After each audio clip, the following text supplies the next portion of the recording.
नमस्ते दोस्तों, जोहार। नागपुरी पाठशाला चैनल में आप सभी का बहुत बहुत स्वागत है। आज हम लोग पढ़ेंगे नागपुरी सावधानी व्याकरण का पहला अध्याय को। और पहला अध्याय में हम लोग पढ़ेंगे नागपुरी भाषा का सामान्य परिचय को पढ़ेंगे। अध्याय 1 को पढ़ने से पहले हम लोग ये जानते हैं कि नागपुरी सावधानी व्याकरण जो किताब है, व्याकरण किताब है, उनका लेखक कौन है। उनका लेखक हैं डॉक्टर शकुंतला मिश्र और डॉक्टर उमेश नंद तिवारी। ये नागपुरी व्याकरण का प्रथम संस्करण जो पहले प्रकाशित हुआ, सबसे पहले वो कब प्रकाशित हुआ था? ये प्रथम संस्करण आया था 2010 में, द्वितीय संस्करण आया 2013 में और तृतीय संस्करण आया है 2023 में। तो इसे भी ध्यान में रखना जरूरी है क्योंकि परीक्षा में ये भी पूछा जाता है कभी कभी। और नागपुरी सावधानी व्याकरण को समर्पण किसे किया गया है? जब भी कोई किताब लिखा जाता है तो लेखक लोग रहते हैं, वे लोग कोई भी अपना इष्ट जो जिन्हें मानते हैं, पूज्य मानते हैं, अपने पूज्य पिताजी मानते हैं, माता मानते हैं या गुरु मानते हैं, उन्हें समर्पण किया जाता है। तो इस किताब को इन्होंने किन्हें समर्पण किया है? तो व्याकरणविद पूज्य पांडे योगेंद्र नाथ तिवारी को और फादर पीटर शांति नौरंगी को सादर समर्पित किया गया है। तो इन्हें भी ध्यान में रखेंगे कि इसको समर्पण किसे किया गया है। नागपुरी सावधानी व्याकरण किताब को समर्पण किन्हें किया गया है? तो पांडे योगेंद्र नाथ तिवारी और फादर पीटर शांति नौरंगी को समर्पित किया गया है। तो इस तरह से नागपुरी सावधानी व्याकरण का सामान्य परिचय हुआ। अब पढ़ते हैं अध्याय 1 को। अध्याय 1 में क्या पढ़ना है उसे हम लोग देखते हैं। अध्याय 1 में नागपुरी भाषा का सामान्य परिचय, इसको जानना है। तो यहाँ पर भाषा क्या है उसे सबसे पहले हम लोग जानते हैं, उसके बाद ये नागपुरी भाषा के बारे में जानेंगे। तो भाषा किसे कहते हैं? भाषा उस माध्यम को कहते हैं जिसके द्वारा हम अपने भावों एवं विचारों का आदान प्रदान दूसरे व्यक्ति तक करते हैं, उसे भाषा कहते हैं। और भाषा को आदान प्रदान करने का क्या क्या विधि होता है? एक तो लिखित होता है, एक मौखिक होता है और एक सांकेतिक होता है। तीन तरह से हम लोग भाषा को व्यक्त करते हैं। और भाषा की उत्पत्ति किससे माना गया है? भाष धातु से भाषा का उत्पत्ति माना गया है। और इस भाष संस्कृत का शब्द है जिसका अर्थ होता है व्यक्तवाणी। अगला पॉइंट देखते हैं। भाषा किसी भी समाज का प्रतिबिंब या आईना होता है। भाषा क्या होता है? कि कोई भी समाज का प्रतिबिंब या आईना होता है। भाषा से ही उस समाज का पता चलता है। संस्कृति, रहन सहन, रीति रिवाज, ये सारा चीज़ भाषा से ही पता चलता है। अतः भाषा से ही समाज का पहचान होता है। हिंदी साहित्य में भारतेंदु हरिश्चंद्र और नागपुरी साहित्य में डॉक्टर बीपी केसरी, विश्वेश्वर प्रसाद केसरी सभी उन्नति का मूल मातृभाषा को मानते हैं।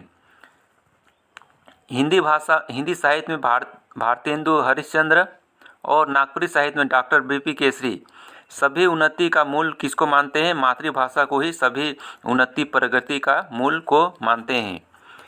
भाषा के बल पर ही व्यक्ति अपने ज्ञान और अनुभव को सुरक्षित रखते हुए एक पीढ़ी से दूसरे पीढ़ी तक पहुंचाता है। भाषा के माध्यम से ही व्यक्ति अपना ज्ञान को, अपना संस्कृति को सुरक्षित रखते हुए एक पीढ़ी से दूसरे पीढ़ी तक पहुंचाते हैं। भाषा पूरे विश्व में लगभग 7000 भाषा को बोला जाता है। उसमें भारत में 1618 भाषाओं का प्रयोग होता है। और 1618 ये भाषा है, उसको 18 भाषा परिवार में बांटा गया है। और ये 18 भाषा परिवार भारत में मुख्य रूप से भारतीय परिवार और द्रविड़ परिवार का हिस्सा माना जाता है। तो इस तरह से भाषा को भी बांटा गया है।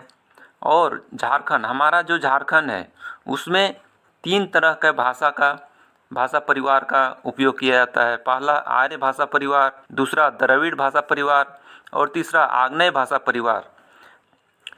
आर्य भाषा परिवार में हिंदी के अलावा नागपुरी, खोरठा, पंच परगनिया और कुरमाली को शामिल किया गया है। अगला है द्रविड़ भाषा परिवार। द्रविड़ भाषा परिवार में झारखंड से कुड़ुख और मालतो को शामिल किया गया है। तो कुड़ुख और मालतो किस भाषा परिवार का हिस्सा है, ऐसा अगर क्वेश्चन आएगा तो वो क्या होगा, द्रविड़ भाषा परिवार होगा। अब आगे देखते हैं आग्नेय भाषा परिवार। आग्नेय भाषा परिवार में झारखंड से मुंडारी, संताली, हो और खड़िया भाषा को आग्नेय भाषा परिवार का हिस्सा माना गया है। तो इस तरह से भाषा को भी बांटा गया है और विभिन्न जनजाति क्षेत्र में अलग अलग भाषा को बोला जाता है। इस तरह से नागपुरी आर्य भाषा परिवार का एक क्षेत्रीय भाषा है। अब आइए देखते हैं नागपुरी भाषा का समान परिचय, और ये नागपुरी सदानी व्याकरण किताब का पहला अध्याय है और इसी में हम लोग जानेंगे कि नागपुरी भाषा का परिचय को। तो देखते हैं नागपुरी झारखंड का प्राचीन और मुख्य भाषा है। नागपुरी भाषा में कोमल, मधुर और सरल ध्वनि का प्रधानता देखने को मिलता है। नागवंशी राज काल में इके नागपुरी राजभाषा कर दर्जा मिल रहे। नागवंशी राज काल में नागपुरी भाषा को राजभाषा का दर्जा दिया गया था।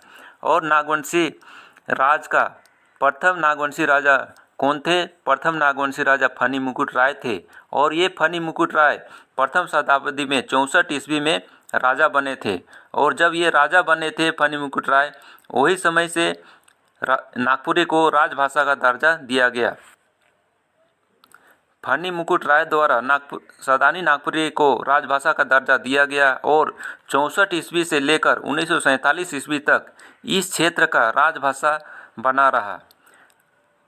और नागपुरी कब तक ये राजभाषा बना रहा है? तो 64 ईस्वी से लेकर 1947 ईस्वी तक इस क्षेत्र का राजभाषा के रूप में इसको उपयोग किया जाता रहा। और इस तरह से नागपुरी बहुत ही प्राचीन भाषा साबित होता है। प्राचीन नागपुरी का उद्भव काल 8वीं से 11वीं शताब्दी के बीच माना जाता है। प्राचीन नागपुरी का उद्भव काल 8वीं से 11वीं शताब्दी माना जाता है और आधुनिक नागपुरी का उद्भव काल 14वीं से 16वीं शताब्दी माना गया है। नागवंशी राजकाल में ही इस क्षेत्र का नाम क्या पड़ा? नागदेश, नागदिसुम, हीरा नागपुर, चुटिया नागपुर, सुतिया नागखंड, सुतिया नागपुर और छोटा नागपुर नाम से इस क्षेत्र को जाना जाने लगा। नागपुरी भाषा को पहले क्या बोला जाता था? नागपुरी भाषा को पहले गांवरी, सदानी, सादरी, नागपुरिया आदि नाम से जाना जाता था और अभी भी सदानी या सादरी नागपुरिया से जाना जाता है। लेकिन अब पूरा क्षेत्र में नागपुरी नाम से जानल जाएला। इसको जाना जाता है और पढ़ाई बोल चाल स्कूल कॉलेज सब जगह नागपुरी नाम से व्यवहार करेना। और सब जगह क्या होता है कि इसको पढ़ने पढ़ाने में, बोलने चालने में, स्कूल कॉलेज और सब जगह नागपुरी नाम से इसको व्यवहार किया जाता है और नागपुरी भाषा का प्रयोग किया जाता है। ई सदान मनक मातृभाषा है कि से सदानी या सादरी कहल जाएला। और ई नागपुरी भाषा क्या है? सदान लोगों का मातृभाषा है, इसलिए इसको क्या कहा जाता है कि सदानी या सदरी या सादरी कहा जाता है। अब देखते हैं सदान किसे कहते हैं? झारखंड कर ऊ गैर आदिवासी जे मूलवासी है कहें ऊ मन के सदान कहे ना। सदान किसको कहते हैं? झारखंड कर ऊ गैर आदिवासी जो मूलवासी हैं उन लोगों को सदान कहा जाता है। यह सदान मनक भाषा सदानी या सादरी कहलक। यह सदान लोगों का जो भाषा है वो सदानी या सादरी कहा गया है। नागपुरी बृहद क्षेत्र में बोलल जाए वाला भाषा बन चुकी है। अभी क्या है? नागपुरी बृहद क्षेत्र मतलब बहुत बड़ा क्षेत्र में बोला जाने वाला भाषा बन चुका है। और सदान मनकर अलावा ऊ आदिवासियों मनकर मातृभाषा हके जे मनकर अपन जातिगत भाषा नखे। और सदान के अलावा वो सभी आदिवासियों का भी मातृभाषा अभी बन गया है, जिसका अपना जातिगत भाषा नहीं है। वो लोग भी नागपुरी भाषा का प्रयोग करते हैं। जैसे चीक, बड़ाइक, लोहरा, खेरवार, महली, तूरी, पाड़ आदि मनक मातृभाषा नागपुरी है। और जैसे कि चीक, बड़ाइक, लोहरा, खेरवार, महली, तूरी, पाड़ आदि लोगों का भी मातृभाषा क्या है? नागपुरी है। एखन मतलब अभी नागपुरी भाषा कर प्रयोग ओहो आदिवासी मन करेक लायक हैं जे मन आपन जातिगत मातृभाषा है।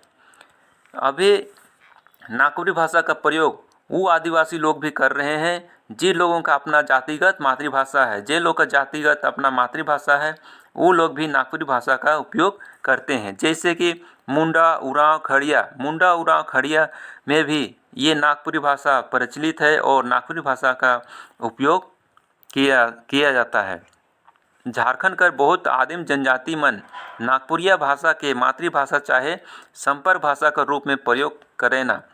झारखंड कर बहुत आदिम जनजाति लोग नागपुरी भाषा को मातृभाषा चाहे संपर्क भाषा के रूप में उपयोग अभी कर रहे हैं।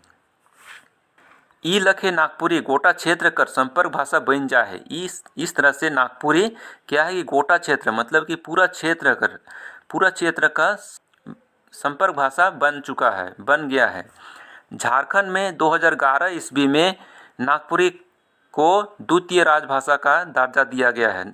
झारखंड में 2011 ईस्वी में नागपुरी को द्वितीय राजभाषा का दर्जा दिया गया है। नागपुरी नाव हियां कर क्या है? स्थानीयता, अस्मिता और परंपरा से जुड़ल है। नागपुरी नाव हियां कर यहाँ का कहने मतलब इस क्षेत्र का स्थानीयता, अस्मिता और परंपरा से जुड़ल भाषा है।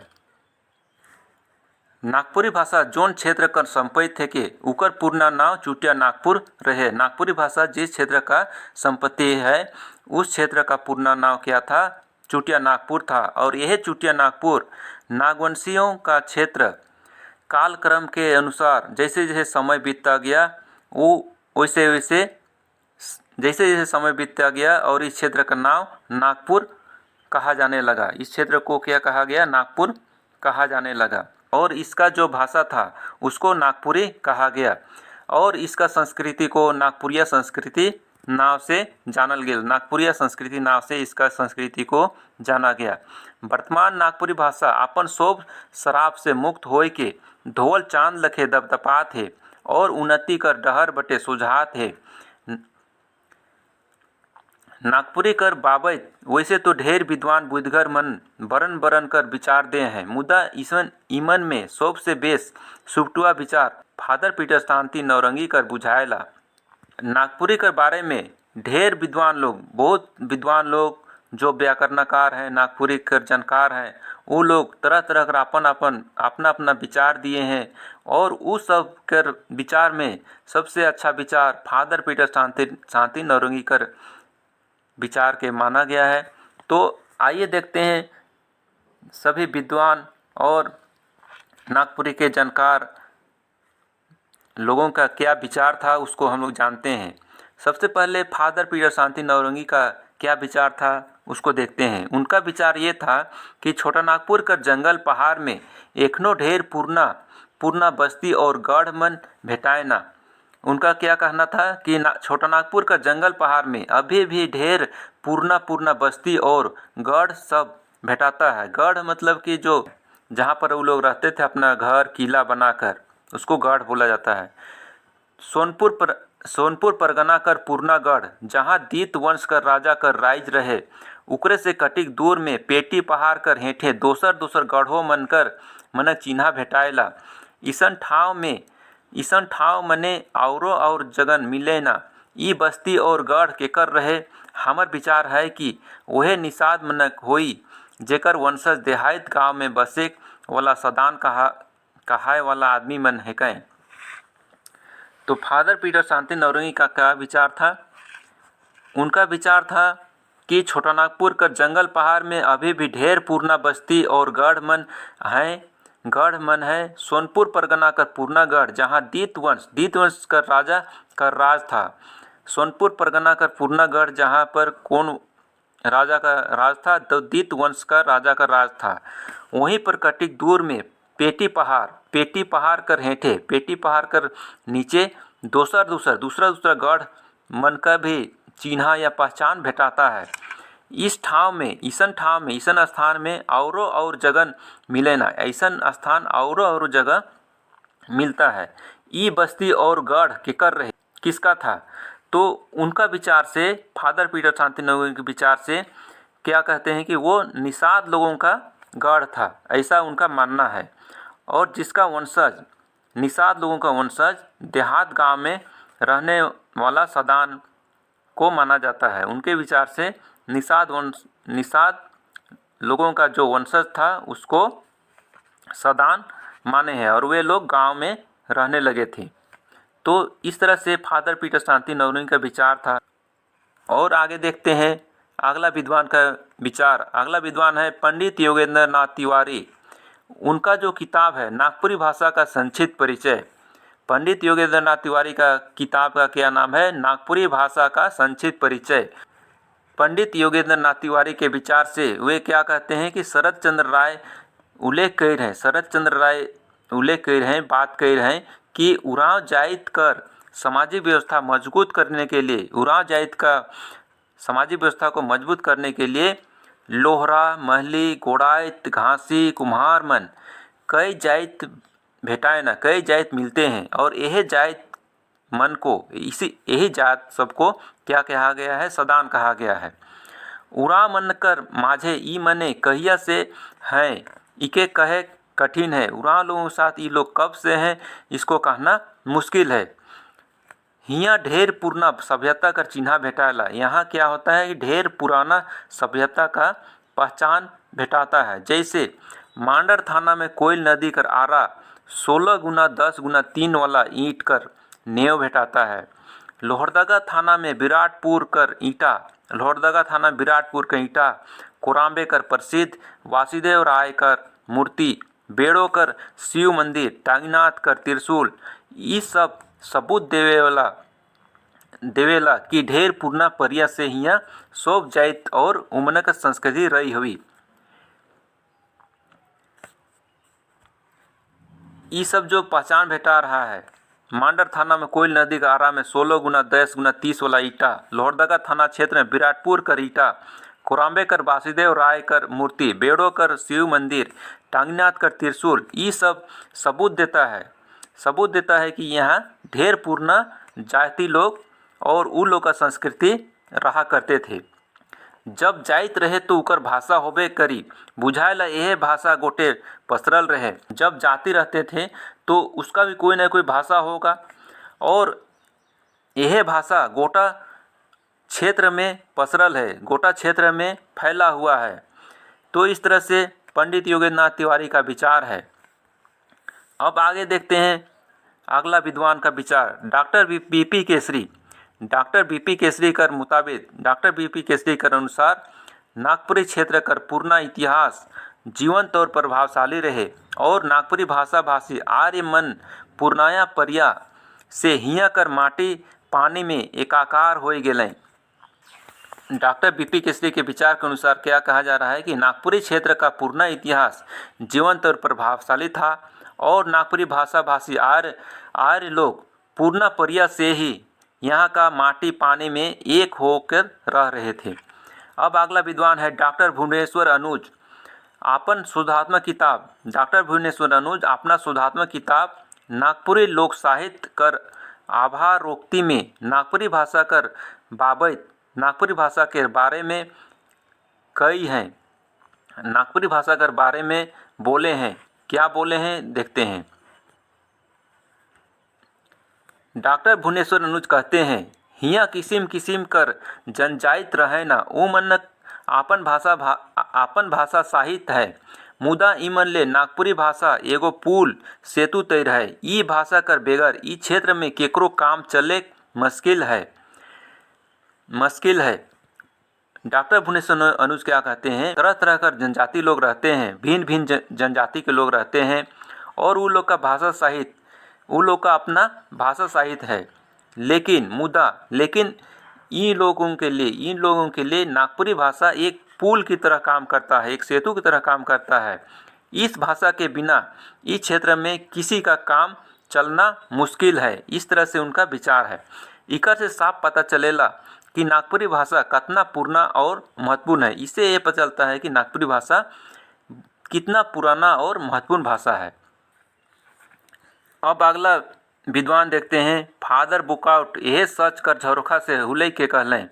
यह सच कर झरोखा, झरोखा कहने मतलब कि खिड़की होता है और खिड़की का संबंध यहाँ पर विद्वानों के विचार से है जो हम लोग ऊपर पढ़े, जैसे फादर पीटर शांति नौरंगी के विचार पढ़े, पंडित योगेंद्र नाथ तिवारी के विचार पढ़े, डॉक्टर बीपी केसरी का विचार देखे, तो उन लोगों के विचार से हुलई के कहने के मतलब उन लोगों के विचार को चिंतन मनन करके वे बोलते हैं। तो कौन बोलते हैं? फादर बुकआउट बोलते हैं, कहते हैं। क्या कहते हैं? अगर नागपुरी का पूर्णा स्वरूप के मानल जाए तो ये बात साबित हो जाएला कि छोटा नागपुर में आर्य मन बहुत पहले से आए के बस जाए रहे हैं। फादर बुकआउट क्या कहते हैं? सभी विद्वानों के विचारों को चिंतन मनन करने के बाद कि नागपुरी कर पूर्णा स्वरूप मानल जाए तो, नागपुरी का पूर्णा स्वरूप माना जाए तो साबित होता है कि छोटा नागपुर में आर्य लोग बहुत पहले से बसे हुए हैं। उनके अनुसार, फादर बुकआउट के अनुसार बहुत पहले से बसे हुए हैं। अब देखते हैं अगला विद्वान डॉक्टर कुमारी बासंती कर अनुसार, नागपुरी भाषा झारखंड में जनजातीय भाषा मनकर संगे और उमनक आपसी सहयोग से अपन विस्तार करलक। ई शोभ हिया कर नागपुरी उराव और मुंडारी गीत मन में साफा दिसेला। डॉक्टर कुमारी बसंती का क्या विचार है? उनका कहना है कि नागपुरी का विस्तार कैसे हुआ है? झारखंड के जनजातीय लोगों का भाषा के साथ साथ और आपसी सहयोग से उनका विस्तार किया है, नागपुरी भाषा का विस्तार हुआ है। और ई शोभ हिया कर नागपुरी उराव और मुंडारी गीत मन में साफा दिसेला। और ये सब क्या, कहाँ से पता चलता है? नागपुरी, उराव और मुंडारी लोगों का जो गाना है, गीत है, उसे साफ साफ पता चलता है कि जो नागपुरी भाषा का विस्तार है सो यहाँ का जनजातीय लोगों के साथ में विकास किया है। ई लखे नागपुरी कर बाबत इतना तो बेगर कोनो शक सुबाह कर कहल जा सकेला कि ई झारखंड कर बहुते पुराना भाषा है के संगे हिया कर संपर्क भाषा है के। इस तरह से नागपुरी के बारे में इतना कहा जाता है कि इतना कहा जा सकता है बिना कोई शक किए, संदेह किए कि झारखंड का यह क्या है, बहुत पुराना भाषा है। झारखंड का यह बहुत पुराना भाषा है और हिया साथ में हिया का संपर्क भाषा भी है। हिया कर आदिवासी मन एक दूसर कर भाषा नहीं जाने तो इमनक माझे संवाद करे के लिए आखिर कौन भाषा रही होगी।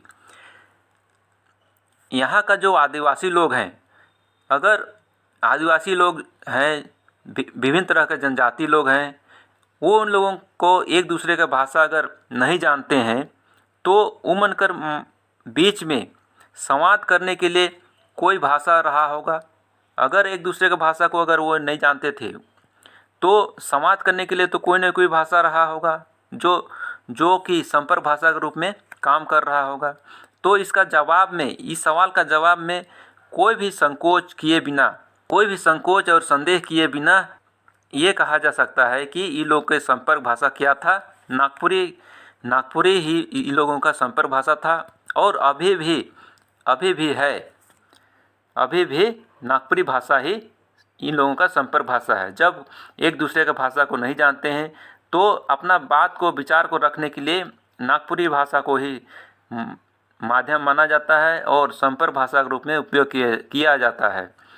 तो इस तरह से आज का क्लास में हम लोग नागपुरी भाषा का परिचय को जाने और इस तरह से आज का नागपुरी साधनीय व्याकरण का अध्याय 1 का पहला भाग समाप्त होता है। फिर मिलेंगे अगला वीडियो में इसके दूसरे भाग के साथ। दूसरा भाग में नागपुरी भाषा का क्षेत्र के बारे में जानेंगे। तो आज का क्लास यहीं समाप्त करते हैं। मिलते हैं अगला वीडियो के साथ, तब तक के लिए धन्यवाद। जय हिंद, जय झारखंड। अगर वीडियो अच्छा लगलक तो वीडियो के लाइक, सब्सक्राइब और शेयर जरूर करब। जे मन नया ही से मन चैनल के जरूर सब्सक्राइब कर ले, ताकि रोरे मन के जे भी वीडियो अपलोड होवी सेकर नोटिफिकेशन सबसे पहले मिली। तो आज कर क्लास यहीं समाप्त होवेला। मिली और क्लास में, अगला क्लास में। तब तक के लिए सब कोई स्वस्थ रहू, खुश रहू और अपन पढ़ाई के अच्छा से ईमानदारी से करते रहू। धन्यवाद।